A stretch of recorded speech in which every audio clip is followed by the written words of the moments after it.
kulankan la xisaabtanka hay'adaha dawlad goboleedka Hirshabelle ka howlgala ayaa waxa soo qaban qaabiyay wasaaradda arrimaha gudaha iyo dawlad goboleedka Hirshabelle waxaana ka soo qayb galay mas'uuliyiin ka tirsan Hirshabelle qaybaha kala duwan ee bulshada iyo hay'adaha ka howlgala deegaanada dawlad goboleedka Hirshabelle mas'uuliyiin ka tirsan مسؤول هذا hay'adaha ka howlgala deegaanada dawlad goboleedka Hirshabelle wuxuuna sheegay inay la shaqeyn doonaan wasaaradda arrimaha gudaha Hirshabelle horena ay ula shaqeyn jireen waxaan ka socdaa qol yiraahdo xafiiska Unsom Cresta waxaan taageernaa wasaaradda arrimaha gudaha ee maamulka iyo wasaaradda arrimaha gudaha ee federaalka dowladda Soomaaliya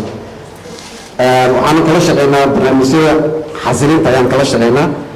دورك أونلاين هو حوالي برنامج coordination meeting أيام قبلنا وحنا قبلنا غالبا بالمر أيام وحنا قبلنا شرب بالعرب أو الأسبوع كانوا وزارة الرعاية الجديدة الدولية وهالكاسي ينكهد لي قدوميها الدقمة جيرسمان محمد مختار اسمان باري يا قدوميها أوروكا دالينيردا قبل الشباب لها دحفرتون آذان حيفو وعين السيئات وسو دويجين لحساب تنكها يدها كورقلا هيرشابيله وكعا وزير كهرباء وكذا دولة goboleedka Hirshabelle ولا برلمانka iyo dhamaan ka soo qayb galayaasha assalaamu alaykum waraxmatullaahi wabarakaatuh runtii warbadan meeshaan ma kulli waa xushmadii ama karaamadii uu lahaa gudoomiyaha caasimadda inaan ka qayb qaato khudbooyinka wasiirka uu ku maadsan yahay barnaamijka uu wado isla xisaabtanka hay'adaha waa arrin fiican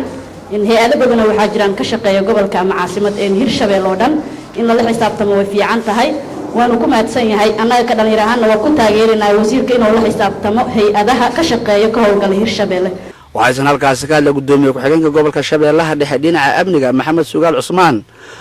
wuxuuna bogaadiyay wasaaradda arrimaha gudaha dawlad goboleedka Hirshabelle hawsha bulshada u hayso marka waxaan u hambalyeeyaa wasaaradda arrimaha gudaha barnaamijka ay wado oo ah mid weyn hambalyaan leeyahay halkaas laga sii wado ka maamulaan annaga waa soo dhaweynaa garab iyo taageero ku siinayna insha Allah ugu dambeyntii waxa qodbooyinkii soo gabagabeeyay wasiirka arrimaha gudaha iyo dawladda hoose ee dawlad goboleedka Hirshabelle Maxamed Ali Caadle ma ahayn mid wasaaradda arrimaha guduhu ay leedahay oo shaqadiisa wasaaradda arrimaha gudaha ay u gaar tahay waa wasaarado fara badan hadday waxbarasho noqon lahayd hadday caafimaad noqon lahayd hadday isboorti noqon lahayd hadday biyo iyo koronto wax kale ay noqon lahayd